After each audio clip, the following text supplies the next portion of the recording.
तो चलिए फिर स्टार्ट करते हैं। यहाँ पर देखिए पहला क्वेश्चन आपसे कह रहा है वाणी धन औचित्य का सही संधि विच्छेद इनमें से है क्या। तो यहाँ पर देखिए आपका जो आंसर आ गया है 1 नंबर में, वो ऑप्शन क्या हो जाएगा, ए नंबर है। यहाँ पर जो दिया गया है ऑप्शन नंबर आपका ए हो जाएगा। अगला क्वेश्चन कह रहा है जीने की इच्छा के लिए शब्द क्या है। तो जीने की इच्छा के लिए क्या होता है, तो जिजीविषा होता है, ऑप्शन बी हो जाएगा जिजीविषा। अगला क्वेश्चन आपसे कह रहा है सही अर्थ वाला शब्द इनमें से आपका नहीं है। यहाँ पर 3 नंबर में आपसे कह रहा है, तो देख 3 नंबर में कह रहा है अनिल, अनिल मतलब हवा होता है, अनिल मतलब आग होता है, सही है। अली मतलब भंवरा होता है, अली मतलब सखी होता है, ये भी सही है, ये भी सही है। आदि मतलब आरंभ होता है और आदि मतलब अभ्यस्त होता है, ये भी सही है। ऑप्शन नंबर डी गलत हो जाएगा, क्योंकि भैया यहाँ पर जलद जो होता है वो बादल में होता है। किस में होता है, बादल में होता है, तो ऑप्शन नंबर आपका डी आपका गलत हो जाएगा। अगला है निम्नलिखित में से कौन शब्द अनेकार्थक है जिसके अनेक अर्थ आपके निकलते हैं। और अनेक अर्थ दोस्तों यहाँ पर देख सकते हैं, अंबर जो आपका है अनेक अर्थ आपके निकल सकते हैं ना, वस्त्र हो जाएगा, आकाश हो जाएगा, बादल हो जाएगा, ये काफी शब्द आपके बन सकते हैं सी नंबर। अगला दिया इनमें से एक शब्द मछली का पर्यायवाची नहीं है। मछली का पर्यायवाची देखिए यहाँ पर मत्स्य होता है, मीन होता है, सफरी होता है, लेकिन यहाँ पर जलोदरी नहीं होता है ना, जलोदरी नहीं होता है, याद रखिएगा। यहाँ पर अगला क्वेश्चन आपसे कह रहा है कृतज्ञ का विलोम इनमें से क्या है। कृतज्ञ मतलब किए गए उपकार को मानने वाला, है ना। जैसे ऑनलाइन यहाँ पर टीचर पढ़ाते हैं, काफ़ी लोग उस चीज़ को मानते हैं, एहसान मानते हैं कि हम घर में रह के डेली टेस्ट पेपर लगाते हैं, तो ऐसे होते हैं कृतज्ञ जो उपकार को मानते हैं। जो लोग उपकार को नहीं मानते हैं उनको क्या कहते हैं, उन्हें बोलते हैं कृतज्ञ। क्या बोलते हैं, कृतज्ञ। तो ऑप्शन नंबर क्या हो जाएगा, यहाँ पर सी इसका राइट हो जाएगा। अगला क्वेश्चन आपसे कह रहा है निम्नलिखित में से कौन सा लुटेरा शब्द में प्रयुक्त प्रत्यय है। लुटेरा में प्रयुक्त प्रत्यय दिया है लुटेरा, एरा, एरा शब्द कहाँ पर दिया है, ऑप्शन ए दिया गया है। अगला क्वेश्चन आपसे कह रहा है अखरोट शब्द किस विदेशी भाषा से आया है। अखरोट शब्द जो आया है किस विदेशी भाषा से आया है। तो अखरोट देखिए ये पाश्तो भाषा का है ना। यहाँ पर जो आपका आंसर है वो आपका बनेगा ए नंबर पाश्तो, इसका आंसर राइट हो जाएगा। नेक्स्ट क्वेश्चन दिया गया है निम्नलिखित में से कौन सा तद्भव शब्द आपका है, 9 का ऑप्शन दिया गया है। और यहाँ पर देखो इष्टिका है ना, यहाँ पर कुपुत्र है, उल्लूक है, तत्सम है, लेकिन अमी शब्द जो दिया है अमी ये आपका तद्भव है। अमी का जो तत्सम होता है वो याद रखिए अमृत जो शब्द होता है वही शुद्ध होता है, अमृत जो होता है वो आपका तत्सम बनता है। अगला है सीमा कुत्ते से डरती है। जब डरने की बात हो जाती है, तुलना की बात करते हैं, तो हमेशा अपादान कारक होता है, याद रखिए। इसका ऑप्शन नंबर आपका ए राइट हो जाएगा। ठीक है, जब भी डरने की बात करें, भय की बात करें, है ना, यहाँ पर भय की बात करें, रक्षा का भाव बात करें, तो आपका हमेशा यहाँ पर होता है आपका ए नंबर है। अगला है आम खाया जाता है, कौन सा वाच्य है, आम खाया जाता है। तो भैया आम खाया जाता है यहाँ पर क्या हो जाएगा, तो आपका आम जो आपका ये कर्म का काम कर रहा है। जब कर्म का काम कर रहा है तो ये हो जाएगा बी नंबर कर्मवाच्य हो जाएगा। अगला है निम्नलिखित शब्दों में से कौन स्त्रीलिंग आपका नहीं है। स्त्रीलिंग नहीं है, यहाँ पर देख सकते हैं 12 नंबर आपसे कह रहा है रोटी पूड़ी नदी तो आपके हैं, लेकिन पानी कैसा है हमेशा पुल्लिंग में ही होता है ना। मटेरियल लाइन जितने भी आपके होंगे तो एक वचन होंगे और आपकी पुल्लिंग है। अगला दिया गया है मैं वहाँ होकर आया हूँ, वाक्य में अव्यय बताइएगा। मैं वहाँ होकर आया हूँ, अब यहाँ पर देख सकते हैं कि आप अगर वहाँ शब्द ना लगाएंगे तो क्या दिक्कत है, मैं होकर आया हूँ ये भी तो बन सकता था। इसका मतलब है वाक्य को सुंदर बनाने के लिए इसका प्रयोग कर दिया है, तो ये हो गया अव्यय, है ना, जिसमें कोई भी परिवर्तन नहीं हो सकता है लिंग वचन कारक का। अगला आपसे यहाँ पर दिया गया कह रहा है निम्नलिखित में से वाक्यों में एक सकर्मक क्रिया है। सकर्मक मतलब जिसमें कर्म दिया गया हो, सकर्म, है ना, क्रिया के साथ कर्म होना आवश्यक है। और यहाँ पर देखो विद्यार्थी लिखता है और लिख रहा है, तो कुछ ना कुछ तो लिख ही रहा होगा ना, तो लिखना आता हो गया कर्म, तो इसको ऑप्शन डी बनेगा। अगला दिया है स्त्री शब्द का विशेषण। स्त्री शब्द का जो विशेषण होता है यहाँ पर क्या हो जाएगा स्त्रैण हो जाएगा, बिल्कुल सही है। यहाँ पर ऑप्शन डी हो जाएगा, स्त्रैण हो जाएगा। अगला क्वेश्चन आपसे कह रहा है यहाँ पर दिया हिंदी में कुल कितने सर्वनाम होते हैं। चलिए बताइएगा हिंदी में कुल कितने सर्वनाम होते हैं, यहाँ पर आंसर क्या बनेगा। तो जब बात करें हिंदी में सर्वनाम की तो आपका आंसर क्या हो जाएगा, 11 होते हैं, बिल्कुल सही है, 11 लगा दीजिए ऑप्शन नंबर सी नंबर में, है ना। आप, यह, वह, जो, सो, कोई, कुछ, कौन, ये शब्द आपके होते हैं, मैं, है ना। अगला बताइएगा संज्ञा के कुल कितने भेद होते हैं। संज्ञा के कुल कितने, जब कुल दिया है तो आपको 5 लगा देना है ना। यहाँ पर व्यक्ति, जाति, भाव, द्रव्य और समूह। अगला दिया गया है वर्तनी के दृष्टि से शुद्ध कौन सा है। प्रज्वलित जो आपका सही लिखा जाएगा वो कौन सा लिखा जाएगा, प्रज्वलित। तो ऑप्शन नंबर आपका देखिए, ऑप्शन जो आपका सी है वो आपका प्रज्वलित बिल्कुल सही है। अगला है स्पर्श व्यंजन के उदाहरण बताना है। स्पर्श व्यंजन आपके होते हैं का से लेके माँ तक आपके रहते हैं, का से लेके माँ तक होते हैं, इसका मतलब है आपका आंसर आपका सी हो जाएगा, क्योंकि यार अलावा तो ये आपके होंगे नहीं, सा होगा नहीं, छा होगा नहीं, ऑप्शन मिल गया है सी नंबर। झूठा सच के जो लेखक है वो आपके हैं कौन, झूठा सच के जो लेखक है वो आपके हैं कौन, यशपाल हो जाएंगे, ऑप्शन नंबर आपका डी यशपाल बन जाएगा। अगला यहाँ पर दिया है पद्यांश, और पद्यांश में देख सकते हैं ये दिया गया है साकार दिव्य गौरव विराट पौरुष के पुंजी भज्ज्वाल, मेरी जननी के हिम किरीट, मेरे भारत के दिव्य भाल, मेरे नगवती मेरे विशाल युग युग, है ना, ये आपका दिया गया है हिमकरीट मतलब इसमें जो दिया गया था हिमकरीट का मतलब था क्या? तो इसका होता है हिम मतलब होता है बर्फ, है ना, और ये किरीट मतलब होता है मुकुट। तो आप कहेंगे सर बर्फ का मुकुट आपसे कह रहा है। नगपति का विग्रह और समास बताना है। नगपति, तो दोस्तों नगपति मतलब होता है नागों, है ना, या जो नाग शब्द हो पर्वतों को कहा गया है, पर्वतों का पति जो आपका है उसे कहा गया है नागों, अर्थात पर्वतों का पति है। यहाँ पर अगला क्वेश्चन आपसे यहाँ पर दिया गया है, पंक्ति में कहा गया है कि हिमालय शक्ति की ज्वालाओं का ढेर है। मतलब यहाँ पर यह कह रहा है कि जो पौरुष है अर्थात ज्वाल है, यहाँ पर शक्ति दिया गया है, तो इसको मतलब पौरुष के पूंजीभूत यहाँ पर ज्वाल ऑप्शन बनेगा आपका सी नंबर है। अगला है अंगार सिर पर धर लेना, इस मोहरे का अर्थ क्या है? अंगार सिर पर धर लेना मतलब होता है कठिन विपत्ति से, है ना, ऑप्शन नंबर आपका ए हो जाएगा। अगला कह रहा है पापी मनुज भी आज मुख से राम नाम निकालते हैं, इस काव्य पंक्ति में अलंकार पूछा गया है। तो यहाँ पर देखिए पापी मनुज है और राम नाम है, तो भैया पापी जो मनुष्य है वो राम नाम क्यों लेगा? और अगर लेगा तो इसका मतलब विरोध हो रहा है कि नहीं? तो आपका आंसर ये हो जाएगा, ये विरोधाभास है, क्योंकि पापी मनुज है ना, और राम नाम निकाल रहा है तो एक दूसरे के विरोध हो जाएंगे। अगला क्वेश्चन आपसे कह रहा है जो मात्रिक सम छंद है, प्रत्येक चरण में 16 मात्राएं हैं, उसे कहते क्या हैं? तो उसे कहते हैं चौपाई, कहते हैं ना, चौपाई। अगला क्वेश्चन दिया है उत्साह किस रस का स्थायी भाव है? उत्साह रस जो आपका उत्साह है किस रस का है? उत्साह जो आपका है कहेंगे सर ये वीर रस का आपका है ना। अगला है अनुभाव के कितने रूप माने गए हैं? अनुभाव के कितने रूप माने गए हैं? तो अनुभाव के 4 रूप होते हैं। कितने होते हैं? 4 होते हैं। ये 4 जो आपके हैं कायिक, वाचिक, है ना, आपके आहार्य और सात्विक, ये 4 माने गए हैं। अगला है एक ही विधेय हो जिसमें, एक ही विधेय हो जिसमें, यहाँ पर देखें तो आप कहेंगे सर एक ही विधेय होता है उसको सरल कहते हैं, सरल कहते हैं। और प्रतिमान में समास क्या है? तो आप कहेंगे सर उपसर दिया गया है, और जब उपसर दिया है तो इसमें आपका बी नंबर हो जाएगा अव्ययी भाव समास। पर आइएगा अगला क्वेश्चन दिया गया है समान जानकारी में। क्वेश्चन दिया गया है निम्नलिखित में से कौन सा राजस्थान में राज्य स्थित एक परिपक्व चरण हड़प्पा स्थल है? चलिए यहाँ पर देखना है, यहाँ पर देखिए आपसे कह रहा है निम्न में से कौन सा राजस्थान राज्य में स्थित एक परिपक्व चरण हड़प्पा सभ्यता आपका पूछा गया स्थल आपसे है। यहाँ पर देखा जाए तो आपका आंसर में से है क्या? यहाँ पर देखा जाए 46 नंबर में, तो 46 को ऑप्शन दीजिएगा। चलिए 35 जिन्होंने हिंदी में 30 में 35 सही किया है ना, वो लोग थोड़ा सा जवाब दीजिए। यहाँ पर देखिए तो भैया कितने बड़े होशियार हैं आप लोग, है ना। 35 में हिंदी, 30 में 35 नंबर लेके आते हैं। क्लास में नहीं पढ़ते हैं, आसमान में पढ़ते हैं। चलिए बताइए 46 नंबर का, 46 नंबर का जो ऑप्शन है क्या हो जाएगा? चलिए देखा जाए तो 46 में आया है काली कह रहे हैं। अच्छा भैया यहाँ पर देखिए आपका जो 46 नंबर आपका है, यहाँ पर आंसर आपका डी हो जाएगा कालीबंगा। ठीक है, राजस्थान घग्गर, है ना, कालीबंगा इसका आंसर आपका राइट हो जाएगा। हर्षचरित कन्नौज के शासक हर्षवर्धन की जीवनी है जो उनके दरबारी कवि द्वारा संस्कृत में रचित दिया गया है। यहाँ पर जो आंसर है यहाँ पर राइट क्या हो जाएगा? 47 नंबर बताना है। तो ये तो ऑप्शन लगा देंगे, कहेंगे सर ये हर्षवर्धन या आपका जो आपका बाणभट्ट है आपका सही हो जाएगा। अगला आपसे कह रहा है दीवान ए कोही के रूप में विख्यात कृषि विभाग किसके द्वारा बनवाया गया था? तो देखिए जब कृषि विभाग की बात करता है तो आपको बिल्कुल पता होगा, बहुत बार पढ़ाया गया है कि जो मोहम्मद बिन तुगलक था, ये कृषि की उन्नति के लिए एक नया विभाग बनाया था, दीवान ए अमीर कोही, है ना। और इस विभाग का कार्य था कृषकों को प्रत्यक्ष सहायता देना। ठीक है, और अगला क्वेश्चन आपसे कह रहा है हुमायूं ने अपनी सत्ता का पुनः प्राप्त करने के लिए किस सूरी राजा को हराया था? और यहाँ पर देखा जाए तो इसका आंसर क्या हो जाएगा? 49 नंबर का ऑप्शन सी हो जाएगा आपका सिकंदर सूरी हो जाएगा। ठीक है, यहाँ पर जो आंसर बनेगा वो आपका कौन सा बनेगा? शेरशाह सूरी को हराया था क्या? भी बनाया था, सबने गलत मार दिया है, शेरशाह सूरी लगा दिया है।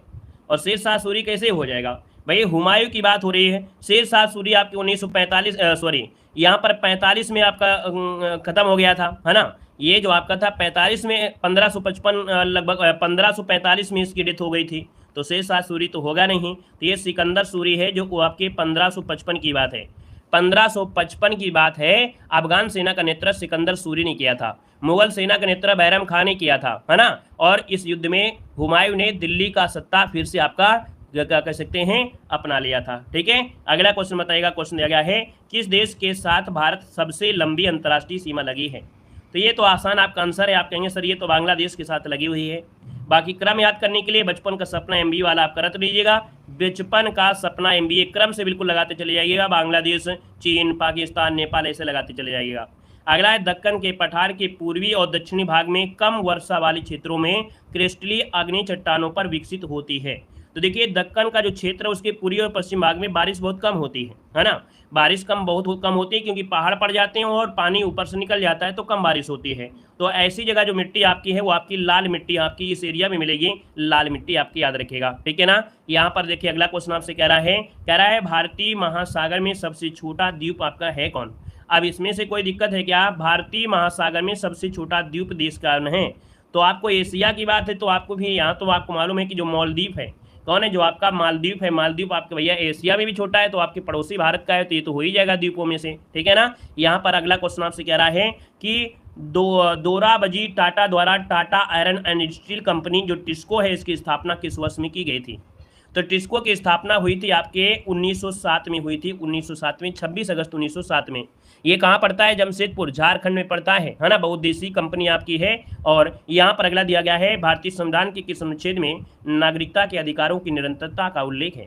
कह रहा है 54 नंबर में, और 54 का ऑप्शन आपका अनुच्छेद जो आपका 10 है, क्योंकि आपको मालूम है 5 से लेके 11 तक आपकी नागरिकता संबंधी होते हैं, तो तुक्का मार के भी काम लगा सकते थे, है कि नहीं। आगे बढ़िए, क्वेश्चन दिया गया है, कह रहा है सार्वभौमिक वयस्क मताधिकार के आधार पर चुनाव कराने वाला भारत का पहला भाग इनमें से कौन सा है। 55 नंबर का ऑप्शन मार्क करेंगे और 55 का ऑप्शन जो राइट हो जाएगा वो आपका सी हो जाएगा, मणिपुर। क्या हो जाएगा, मणिपुर इसका जो आंसर है यहाँ पर सी राइट हो जाएगा, मणिपुर हो जाएगा। क्लियर है, मताधिकार मतलब हर वयस्क महिला तथा पुरुष को बिना भेदभाव के वोट डालने का अधिकार प्रदान करना, ये मतलब होता है वयस्क मताधिकार, ठीक है। अगला दिया गया है कि वर्ष 1978 में संशोधन ने संपत्ति के अधिग्रहण, धारण और निपटान के अधिकार को मौलिक अधिकार के रूप में समाप्त किया। अब संपत्ति का अधिकार है तो थोड़ा सा पॉइंट मिला है, आंसर आपका पूरा मिल गया है ना। 1978 में संपत्ति का अधिकार आया था, मौलिक अधिकार की सूची से हटाकर अनुच्छेद 300 की कामी इसको कानूनी अधिकार बना दिया गया। अगला आपसे कह रहा है निम्नलिखित में से कौन सा पद्म पुरस्कार का पहला प्राप्त करता है। पद्म पुरस्कार का जो पहला प्राप्त करता है, यहाँ पर देखिए आपका आंसर क्या होगा, तो भैया ये मिला था किसको, तो आपके जो सत्येंद्र नाथ बोस हैं, कौन है, सत्येंद्र नाथ बोस दोस्तों 1954 में प्रदान किया गया था। यहाँ पर जो आंसर है वो आपका बी बनेगा। नेक्स्ट क्वेश्चन दिया गया है द गोल्डन थ्रेड होल्ड नामक पुस्तक के लेखक कौन है। द गोल्डन थ्रेस होल्ड नामक पुस्तक के जो लेखक हैं वो आपके सरोजिनी नायडू हैं। यहाँ पर आंसर सी सरोजिनी नायडू हो जाएगा। अब आपको मालूम है कि डिस्कवरी ऑफ इंडिया वो किसकी है, जवाहरलाल नेहरू की है। किसके, discovery of India Jawaharlal Nehru को बहुत पूछी जाती है। राजेंद्र प्रसाद की एक पुस्तक पूछी जाती है इंडिया डिवाइडेड, है ना। और यहाँ पर अगला है लंदन की राजधानी बताइए। अब लंदन का संबंध तो अपने भारत में बड़ा भयंकर वाला है, तो लंदन की राजधानी तो मालूम होना चाहिए। मालूम है कि नहीं मालूम है, मालूम है, तो यूनाइटेड किंगडम आपका आंसर राइट हो जाएगा। बाकी अगर फिलीपींस की पूछे, फिलीपींस की मनीला है। मालदीव की राजधानी क्या है, तो आपकी माले है। और स्पेन की राजधानी क्या है, मैड्रिड है, मैड्रिड। अगला बताइएगा, कह रहा है उत्प्रेरक की खोज किसने किया था। उत्प्रेरक नाम सुने हो कि नहीं सुने हो, सुना है, कब सुने हो, जब आप लोग रसायन विज्ञान पढ़ते हैं, और रसायन विज्ञान जब पढ़ रहे होते हैं तब उत्प्रेरक शब्द आपने सुना होगा, है ना। यहाँ पर देखिए ये जो आपका बर्जीलियस नाम दिया गया है, बर्जीलियस, यहाँ पर आंसर आपका बर्जीलियस हो जाएगा। रासायनिक अभिक्रियाओं की जो गति होती है उसको बढ़ाने के लिए उत्प्रेरक का कार्य किया जाता है ना, उसको यूज करते हैं। यहाँ पर अगला दिया गया है कि हाल ही में चर्चा में रही पीरा कुनफन सुरंग जो आपका अवस्थित है कहाँ पर है। पीरा कुनफन सुरंग जो आपकी है कहाँ पर है, तो ये जम्मू कश्मीर में है। देखिए ऑप्शन नंबर आपका बी हो जाएगा, जम्मू कश्मीर हो जाएगा। नितिन गडकरी के द्वारा इसका मतलब दौरा किया था, है ना। यहाँ पर अगला क्वेश्चन आपसे कह रहा है कि अप्रैल 2023 में संपीड़ित बायोगैस का वैश्विक सम्मेलन कहाँ पर आयोजित किया गया। चलिए यहाँ पर देखिए 62 नंबर का ऑप्शन आपका सी हो जाएगा, दिल्ली में है। अगला दिया गया है ग्रीष्म ऋतु में पानी की कमी की समस्या के समाधान के लिए किस राज्य ने देश का पहला जल बजट जारी किया है ना। अच्छा क्वेश्चन है, जल बजट ये आपको हमेशा मिलता रहेगा क्वेश्चन, क्योंकि ये पहला ऐसा देश राज्य बना है, और जब पहला ऐसा राज्य बनता है तो आपका हमेशा क्वेश्चन बनता है, चाहे आज पूछे, चाहे कल पूछे, या 2 साल बाद पूछे, है ना। अगला क्वेश्चन दिया गया है अप्रैल 2023 में प्रधानमंत्री फसल बीमा योजना के बेहतर क्रियान्वयन के लिए किस राज्य को राष्ट्रीय पुरस्कार से सम्मानित किया गया है। तो दोस्तों ये सम्मानित किया गया, कर्नाटक को सम्मानित किया गया है। हाल ही में भारत सरकार ने कब से हाइड्रोजन चलित जो ट्रेनें हैं इनकी शुरुआत करने की घोषणा किया था। दोस्तों यहाँ पर दिसंबर 2023 से चलने की घोषणा यहाँ पर किया था, याद रखिएगा, ठीक है ना। और अगला क्वेश्चन दिया गया है यहाँ पर कंप्यूटर सूचना प्रौद्योगिकी है, निम्नलिखित में से सीपीयू का कौन सा भाग एलयू क्रियाविधि के दौरान अस्थायी रूप से आंकड़ों का संग्रहण करता है। तो आपके जो आंकड़े हैं आंकड़ों का संग्रहण करता है, यहाँ पर ये भाग कौन सा होता है, तो ये जो होता है रजिस्टर वाला भाग। कौन, रजिस्टर वाला भाग, जो ऑप्शन है आपका सी नंबर है कि सीपीयू के अधिकांश कार्यों को जो सीपीयू का है ना एलयू द्वारा होता है ना, यहाँ पर जो ऑप्शन आपका दिया है वो आपका सी हो जाएगा, इनपुट रजिस्टर में डेटा लोड करते हैं, है ना। यहाँ पर आंसर बनेगा आपका सी नंबर। नेक्स्ट क्वेश्चन दिया गया है, कह रहा है desktop computer, laptop, tablet, smartphone इसमें से किसके विभिन्न प्रकार हैं। ये जो चीज़ें हैं आपके हैं क्या, तो ये आपके माइक्रो कंप्यूटर कहते हैं, इनको कहते हैं माइक्रो कंप्यूटर कहते हैं, है ना। यहाँ पर अगला दिया गया है, कह रहा है एआई में निर्णय या सामान्य ज्ञान भार का उपयोग करके समस्या को हल करना आमतौर पर जाना जाता है। तो देखिए एआई मतलब यहाँ पर हो गया कि जो हेयरिस्टिक शब्द होता है, यहाँ पर देखो कोई ना कोई ऑप्शन दिया गया होगा, यहाँ पर देखो दिया गया है हेयरिस्टिक। ये जो हेयरिस्टिक शब्द आपका है, इसका उपयोग निर्णय या सामान्य ज्ञान का जो भाग है उसका उपयोग करके समस्या को हल करने के लिए किया जाता है। अगला दिया गया है कि आर्टिफिशियल इंटेलिजेंस में निम्नलिखित में से कौन सा एजेंट उच्च गुणवत्ता का वर्णन करता है। तो देखिए एजेंट उच्च गुणवत्ता का जो वर्णन करता है किसमें, आर्टिफिशियल इंटेलिजेंस में, ये होता है कौन, यूटिलिटी आधारित जो एजेंट होता है। यूटिलिटी आधारित एजेंट्स कई विकल्प में सर्वोत्तम विकल्प चुनने में मदद करता है। अगला क्वेश्चन आपसे कह रहा है यहाँ पर पीसी एक ग्रीन पीसी, है ना, एक ग्रीन पीसी जो आपका है ग्रीन पर्सनल कंप्यूटर एक ऐसा कंप्यूटर है ना, जिसे पुराने पीसी की तुलना में कम ऊर्जा का उपयोग करता है। इसका ऑप्शन बी हो जाएगा कि ग्रीन पर्सनल कंप्यूटर एक ऐसा कंप्यूटर है जिसे ऊर्जा बचाने के लिए डिजाइन किया गया है, इसमें ऊर्जा की खपत कम होती है ना। तो इसका आंसर आपका बनेगा बी नंबर हो जाएगा। यहाँ पर देखो दिया गया है क्वांटम शब्द आपने सुना होगा, क्वांटम। ये क्वांटम डॉट जो आपका है ये है क्या, क्वांटम डॉट जो आपका है ये कह सकते हैं जो आपका दिया है अर्धचालक नैनो संरचना। याद रखिए क्वांटम डॉट मानव निर्मित नैनो संरचना वाला क्रिस्टल है ना, इलेक्ट्रॉनों का एक स्थान से दूसरे स्थान पर संचरण करते हैं, तो ये नैनो संरचना वाला है, इसका आंसर आपका डी बनेगा। अगला क्वेश्चन आपसे यहाँ पर दिया गया है और आपसे कह रहा है, यहाँ पर दिया गया है कंप्यूटर शब्दावली में CLI का पूर्ण रूप इनमें से है क्या। चलिए यहाँ पर देखिए 72 नंबर आपसे दिया गया है, तो कमांड लाइन, ये जो CLI होता है इसका फुल फॉर्म होता है कमांड लाइन इंटरफेस, है ना। यहाँ पर जो आंसर है वो आपका सी राइट हो जाएगा दोस्तों, याद रखिएगा, ठीक है ना। इंटरप्रेट को कमांड लाइन यूजर इंटरफेस से भी जानते हैं। अगला दिया है ITR का पूरा रूप क्या होता है, ITR, तो ITR जो होता है इनकम टैक्स रिटर्न, है ना। यहाँ पर जो आंसर है वो आपका राइट हो जाएगा, income tax return, option number आपका ए हो जाएगा राइट। अगला क्वेश्चन दिया गया है, कह रहा है MS वर्ड 2019 में सेव एज विकल्प की शॉर्ट कुंजी है क्या। देखिए कह रहा है MS वर्ड 2019 में सेव एज की जो शॉर्टकट कुंजी है ये हमने आपको पढ़ाया है ना, ये शब्द आपको पढ़ाया भी था।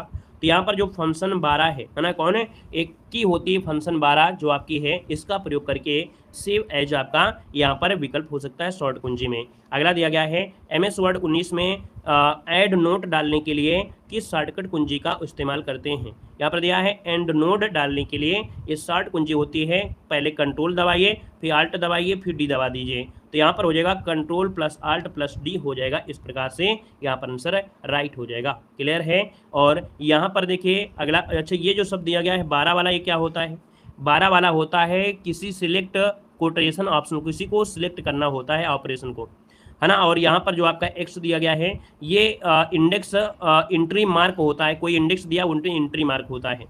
यहाँ पर अगला दिया है शीर्षक जो दिया है टाइटल के मामले में, शीर्षक अर्थात जो टाइटल केस के मामले में, यहाँ पर देखिए ऑप्शन बी, एक वाक्य में हर शब्द कैपिटल किया जाता है। क्या, शीर्षक अर्थात टाइटल केस के मामले में एक वाक्य जो होता है उसमें हर एक शब्द कैपिटल में किया जाता है, याद रखिएगा, ठीक है। यहाँ पर अगला दिया गया है, कह रहा है एक स्प्रेडशीट में फंक्शन MOD जो रिटर्न होता है ये क्या होता है।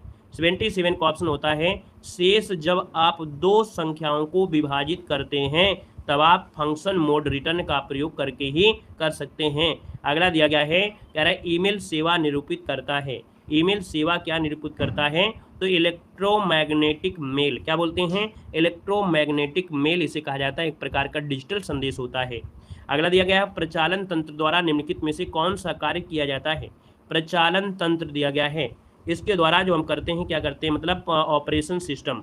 यहाँ पर 79 का ऑप्शन बनेगा डी नंबर है, इनमें से सभी। यहाँ पर होता है process management, security management, file management, लेकिन अगर हिंदी में पढ़ेंगे तो गड़बड़ हो जाएगा, तो प्रक्रम प्रबंध, सुरक्षा प्रबंध, फाइल प्रबंध है, लेकिन इंग्लिश में पढ़ेंगे तो आपको ज़्यादा आसान हो जाएगा। जब भी कंप्यूटर सॉल्व करना तो याद रखिएगा इंग्लिश जरूर पढ़ देना, ठीक है, इंग्लिश शब्द आपको जरूर पढ़ के जाना है, याद रखिएगा। 78 वाले में क्या दिक्कत है भाई, 78 में दिया गया है यहाँ पर दिया गया है, आपसे कह रहा है ईमेल का पूरा नाम इनमें से होता क्या है, ये तो दिया गया है। चलिए बताइए भैया, क्वेश्चन नंबर जो आपका दिया गया है 79 कह रहे हैं ईमेल का पूरा नाम क्या होता है। इलेक्ट्रॉनिक मेल होता है ना, इलेक्ट्रॉनिक, हमने सही लगा दिया क्या? 78 वाले में बी तो लगाया, क्या लगाया था? बी नंबर देखिए, इलेक्ट्रॉनिक मेल जो दिया गया है, इलेक्ट्रॉनिक मेल वाला ऑप्शन बिल्कुल सही है, बी नंबर भाई। शायद हमको लगता है सी वाला हम लगा दिए थे ना, हाँ बी नंबर लगाना है, इलेक्ट्रॉनिक मेल होता है, याद रखिएगा। शायद हम बोले इलेक्ट्रॉनिक मेल थे, लेकिन हमने निशान शायद सिम लगाया था, ऐसा कुछ है, बोले जरूर थे आपके। अगला आपसे यहाँ पर दिया गया है और आपसे कह रहा है कि एक कंप्यूटर में सभी जो अंक गणितीय और तार्किक परिचालन होते हैं किसके द्वारा होते हैं? तो भैया ये होता है ALU के द्वारा होता है ना, ALU के द्वारा जो भी गणितीय तार्किक चीज़ें होती हैं वो आपके ALU के द्वारा होती हैं, याद रखिएगा, ठीक है ना। और अगला क्वेश्चन यहाँ पर दिया गया है आपकी उत्तर प्रदेश सामान्य जानकारी में, यहाँ पर दिया गया है और आपसे कह रहा है कि उत्तर प्रदेश के किस विश्वविद्यालय को पूर्व का ऑक्सफोर्ड के नाम से जानते हैं? चलिए भैया यहाँ पर बताना है इसका आंसर क्या हो जाएगा। तो कहेंगे पूर्व का ग्रास के नाम से जो जानते हैं वो किसे जानते हैं? उत्तर प्रदेश वाले यहाँ पर जवाब देंगे। तो यहाँ पर देखिए आपका जो आंसर है यहाँ पर कौन हो जाएगा? इलाहाबाद वाला आंसर बिल्कुल सही हो जाएगा। यहाँ पर इलाहाबाद इसका आंसर है, राइट हो जाएगा। 2005 में केंद्रीय विश्वविद्यालय का दर्जा भी इसको मिल चुका है। अगर निम्नलिखित जनपदों में किसमें साक्षरता दर सबसे कम है? सबसे कम साक्षरता दर जो आपकी है कहाँ पर है? आज यूपी जीके का एक भी क्वेश्चन आप लोगों से गलत नहीं होना चाहिए, ठीक है। आज यहाँ पर देखते हैं यूपी जीके का एक भी क्वेश्चन आप लोगों का गलत नहीं होना चाहिए, ठीक है, ठीक है भैया। चलिए देखिए यहाँ पर 82 नंबर दिया है और 82 का ऑप्शन क्या हो जाएगा? श्रावस्ती वाला। यहाँ पर जो आंसर है यहाँ पर श्रावस्ती वाला इसका आंसर आपका राइट हो जाएगा। श्रावस्ती सबसे कम आपका है दोस्तों साक्षर, है ना। एक लोगों से यहाँ पर गलती हुई है क्योंकि एक लोगों ने लगाया है 82 का सी, तो 82 का सी नहीं है, यहाँ पर बी है दोस्तों, श्रावस्ती बनेगा, ठीक है। अगला क्वेश्चन बताइएगा, कह रहा है प्रधानमंत्री किसान सम्मान निधि योजना के तहत लाभ प्राप्त करने के संबंध में उत्तर प्रदेश राज्य को स्थान जो प्राप्त है वो किसको प्राप्त है, ये कह रहा है। 83 नंबर का ऑप्शन क्या बनेगा? तो 83 का ऑप्शन बनेगा ये पहला स्थान है, क्या है? पहला स्थान यहाँ पर हो जाएगा, है ना। यहाँ पर आंसर ए बनेगा। और अगला क्वेश्चन दिया गया है, अब देखिए इस क्वेश्चन में काफ़ी लोगों ने गलती कर दिया है। उत्तर प्रदेश में किसान बही योजना कब से शुरुआत हुई? बही से यहाँ पर होता है क्या? यहाँ पर 92 होता है, आपको बताया है 4 से 54 और 5 से 92, चकबंदी 54 और यहाँ पर बही जो आपका है वो आपका 92, आपका आंसर है राइट हो जाएगा, ठीक है। अगला क्वेश्चन दिया गया है, उत्तर प्रदेश में अब तक कितनी महिलाएं मुख्यमंत्री आपकी बनी हैं? तो महिलाएं मुख्यमंत्री बनी हैं यहाँ पर देखिए तो आपके सर 2 ही महिलाएं आपकी बनी हैं, सुचेता कृपलानी और आपकी मायावती बनी थी, है ना। यहाँ पर अगला क्वेश्चन आपसे कह रहा है, यहाँ पर दिया उत्तर प्रदेश का एकमात्र मुक्त विश्वविद्यालय जो आपका है वो आपका है कौन? तो राजर्षि टंडन पुरुषोत्तम, है ना, का जो कि आपके प्रयागराज में है, 1999 में इसकी स्थापना की गई थी। अगला है उत्तर प्रदेश का निम्नलिखित जिलों में से कहाँ अनुसूचित जातियों की संख्या सर्वाधिक है? 87 नंबर जवाब दे दीजिए, हम आपको समझ आएंगे कि आप लोग बिल्कुल शेर सासूरी हैं। चलिए बताइए भाई, क्वेश्चन नंबर 87 का ऑप्शन, 87 का ऑप्शन आ गया है, यहाँ पर कौन सा है? 87 का पहले बताइए, आगे वाले में जाइए। बी नंबर सबका सही है फिर, है ना। अनुसूचित जाति दिया है, इसका मतलब SC की बात हो रही है और SC जो आपका है वो सीतापुर वाला, आपका आंसर बिल्कुल सही जवाब हो जाएगा। अगला है कौन सा सुमेलित नहीं है? और 88 नंबर में देखिए यहाँ पर सुमेलित कौन सा नहीं है? अमीर खुसरो एटा से, मिर्जा गालिब आगरा से, जोश मलियाबाद से हैं। राम प्रसाद बिस्मिल वाले जो आपकी लगाए थे सी नंबर वो गलत दिया गया था, इसका आंसर डी हो जाएगा, क्योंकि राम प्रसाद बिस्मिल जो थे कहाँ से थे? राम प्रसाद बिस्मिल शाहजहांपुर से थे, है ना। और कुछ लोगों ने ऑप्शन को देखा ही नहीं था, है ना। 3 ऑप्शन दिए, 3 ऑप्शन से लगा दिए, तो 3 ऑप्शन से नहीं 4 ऑप्शन को देखना है। यहाँ पर देखिए आपका जो आंसर है यहाँ पर आपका डी नंबर गलत हो जाएगा। अगला है निम्नलिखित में से कौन एक कथक कलाकार नहीं है? 89 नंबर में कथक कला देखिए आपके बिरजू महाराज, लच्छू महाराज, सितारा देवी। लेकिन भैया जो आपका है यहाँ पर जो ऑप्शन बी दिया है किशन महाराज, ये क्या दबाते हैं? क्या ये तबला है ना, तबला वादक हैं। अगला आपसे यहाँ पर दिया गया है 6वीं शताब्दी ईस्वी पूर्व के दौरान मथुरा के आसपास का जो क्षेत्र है उसे कहा जाता था। मथुरा का आसपास का जो क्षेत्र है उसे कहते क्या थे? सूरसेन कहते थे, बिल्कुल सही है, सूरसेन हो जाएगा।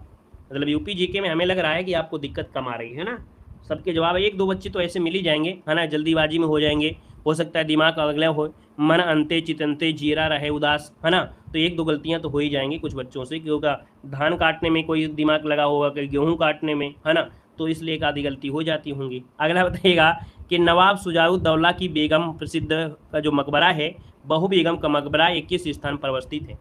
यहाँ पर देखा जाए तो 91 का ऑप्शन में से क्या हो जाएगा? तो ये आपके फैजाबाद में है। बहू बेगम का जो मकबरा है वो आपका क्या है, तो आपका फैजाबाद इसका आंसर है, यहाँ पर राइट हो जाएगा, याद रखिएगा, ठीक है ना। अगला दिया गया है कि ताज अंतर्राष्ट्रीय हवाई अड्डे का निर्माण किया जा रहा है। अब 92 नंबर आपका दिया गया है और 92 का ऑप्शन क्या हो जाएगा, तो इस क्वेश्चन में क्या है, ज़बरदस्ती वो लोग भाग जाएंगे और ज़बरदस्ती करेंगे तो गलती तो हो ही जाएगी, है ना। याद रखिए ताज जो दिया है ताज, तो ताज आगरा में नहीं है, ताज आगरा में नहीं है, ताज वाला जवाब ही नहीं दिए हो आप लोग, दिए हो 92 कब भी दिए हो, काफ़ी लोग दिए हैं, है ना। कुछ लोगों ने दिया है लेकिन कुछ लोगों ने ये नंबर ही दिया है। याद रखिए ये जो आपका आंसर है 92 का जो बी आपका दिया है गौतम बुद्ध नगर जो आपका है ना, जेवर अंतर्राष्ट्रीय हवाई अड्डा, क्या जेवर अंतर्राष्ट्रीय हवाई अड्डा, याद रखिएगा, ठीक है। और इसका जो नाम आपका हो गया है। अगला है उत्तर प्रदेश में परमाणु ऊर्जा केंद्र कहाँ पर है, तो परमाणु ऊर्जा केंद्र कहाँ पर है, चलिए परमाणु ऊर्जा ये आपका मिलेगा नरौरा में, ऑप्शन नंबर आपका सी नरौरा हो जाएगा। अगला बताइएगा, क्वेश्चन दिया गया है उद्योगों को उनके शहरों के साथ सम्मिलित करेगा। पहले आप यहाँ पर बताएंगे फिर हम आपको बताएंगे, है ना, कौन सा नंबर सही हो रहा है, जल्दी से कमेंट करें। 94 नंबर में सही बताइए, बिना ऑप्शन के बताइए क्या हो जाएगा। 4 2 1 3 किसी ने बताया है, चलिए देख लेते हैं। रेणुकूट में एल्युमिनियम उद्योग है ना, रेणुकूट में एल्युमिनियम उद्योग है, 4 हो जाएगा। ऋषिकेश में एंटीबायोटिक जो दवा कंपनी वो आपको होगा, 4 2 हो गया। मेरठ आपका खेल का सामान 1 हो जाएगा। अलीगढ़ ताली के लिए, मतलब बहुत अच्छी बात है कि आपने तुरंत इसका जवाब दिया, बहुत अच्छी बात है। आगे बढ़िए, क्वेश्चन आपसे दिया गया है उत्तर प्रदेश में स्कूल ऑफ पेपर टेक्नोलॉजी जो आपकी है कहाँ पर है, उत्तर प्रदेश में स्कूल ऑफ पेपर टेक्नोलॉजी जो आपकी है कहाँ पर है। यहाँ पर देखा जाए तो स्कूल ऑफ पेपर टेक्नोलॉजी कहाँ पर है 95 का ऑप्शन दीजिए भाई। 95 का ऑप्शन आ गया है बी नंबर और किसी का ऑप्शन आया है डी नंबर, और जिसका भी ऑप्शन बी आया है तो इसका मतलब है उनका दिमाग क्लास में नहीं होगा या तो नए होंगे। हमने कहा स्कूल में जो पेपर है, पेपर को सहारा देना पड़ता है और सहारा देना पड़ता है तो सहारनपुर हो जाएगा, ठीक है, क्योंकि पेपर हवा में उड़ जाएंगे, इसलिए सहारा देंगे तो से सहारन हो जाएगा, पुर हो जाएगा। अगला आपसे कह रहा है उत्तर प्रदेश में मॉडर्न कोच फैक्ट्री कहाँ पर स्थित है, उत्तर प्रदेश में मॉडर्न कोच फैक्ट्री जो आपकी है कहाँ पर है। चलिए यहाँ पर देखा जाए 96 नंबर में ऑप्शन क्या हो जाएगा, बी नंबर है। यहाँ पर देखिए आपका 96 का ऑप्शन बी वाला बिल्कुल सही है, रायबरेली में, कहाँ पर है, रायबरेली में आपका है, याद रखिएगा, है ना। और इसके बाद फिर तमिलनाडु में है, फिर आपके कपूरथला में भी है ना। अगला आपसे कह रहा है उत्तर प्रदेश में स्थित काशी एक प्रसिद्ध काशी भारतीय तीर्थ केंद्र है, किस नदी के तट पर आपका है, तो काशी जो ऐसा है वो किस नदी के किनारे, गोमती है, सरयू है, यमुना है, गंगा है। ये क्वेश्चन आपको दिक्कत करेगा थोड़ा सा चलिए बताइए यहाँ पर आंसर इनमें से क्या लगाया जाए, वाराणसी है या गंगा है, जल्दी बताइए, वाराणसी या गंगा। चलिए यहाँ पर देखिए आपका जो आंसर है वो गंगा वाला सही है, ठीक है। याद रखिए काशी जो आपका है गंगा नदी के बाएं तट पर आपका है, किसमें है, तो ये क्वेश्चन पूछा जाता है जो आपकी काशी है ये गंगा नदी के बाएं तट पर, ये भी शब्द आपको याद रखना है। क्वेश्चन पूछा जाता है कि जो काशी है वो गंगा के दाएं बसा है या बाएं बसा है, तो आपकी गंगा के बाएं बसा है, ठीक है। अगला बताइएगा, कह रहा है भारत में नलकूप एवं कूप से सिंचित अधिकतम क्षेत्र वाला जो है वो आपका कौन है, उत्तर प्रदेश हो जाएगा। अगला है भारत के राज्यों में उत्तर प्रदेश किस राज्य का सबसे बड़ा उत्पादक है, नहीं है, तो उत्तर प्रदेश में गेहूं, गन्ना, आलू तो मिल जाएंगे लेकिन फूलों का सबसे बड़ा उत्पादक है नहीं है, ऑप्शन बनेगा यहाँ पर ए नंबर हो जाएगा। अगला कौन सा राज्य भारत का शक्कर का प्याला कहलाता है, 100 नंबर दिया गया है और 100 का ऑप्शन में से क्या हो जाएगा ये बताना है चलिए 100 नंबर का ऑप्शन है शक्कर का प्याला जो कहते हैं वो आपके उत्तर प्रदेश को कहते हैं, ऑप्शन नंबर आपका डी इसका राइट हो जाएगा। यहाँ पर आपका जो 100 नंबर है वो आपकी कवर हो गए। इस प्रकार से ही आपके देखिए आपके जो क्वेश्चन हुए आपके पढ़ाए गए। अब आपको ये बताइए, जैसे कि हमने बताया हिंदी में आपका स्कोर कितना जाता है, कंप्यूटर में मानते हैं कि 15 में अगर 5 भी सही कर लिया तो भी अच्छी बात है ना, हिंदी में लेकिन आपको 25 नंबर आपको सही करना है। कंप्यूटर में अगर आपके 5 भी सही हो रहे हैं तो अब ठीक है, लेकिन इतने भी कठिन आपको नहीं आएंगे, जब पेपर में बैठेंगे तो बहुत चीज़ें आपको सरल लगेंगी, है ना। और इसके बाद यहाँ पर जीके भी आपकी हो जाती है, यहाँ पर आपके देखिए यूपी जीके हो जाती है। अब मानते हैं कि अगर आप लोग 70+ नंबर ले आते हैं तो आपको कोई भी फाइनल में पहुँचने से रोक नहीं सकता है ना। तो भैया जब डेली पढ़ेंगे, डेली रिवीजन करेंगे तभी आपके आंकड़े बढ़ेंगे, आपका स्कोर बढ़ेगा। बाकी कंप्यूटर के क्वेश्चन आपके थोड़ा सा मजबूत वाले लेवल के हैं, मेंस एग्जाम देने जा रहे हैं तो मेंस के हिसाब से है। बाकी आपको कंप्यूटर के 2 पार्ट हमने दिया था, कुछ पार्ट और आपको मिल जाएंगे, वो भी आपको पढ़ लेना। चलिए तो आज के लिए इतना ही, ठीक है। धन्यवाद सभी को, जय हिंद, सभी को वंदे मातरम।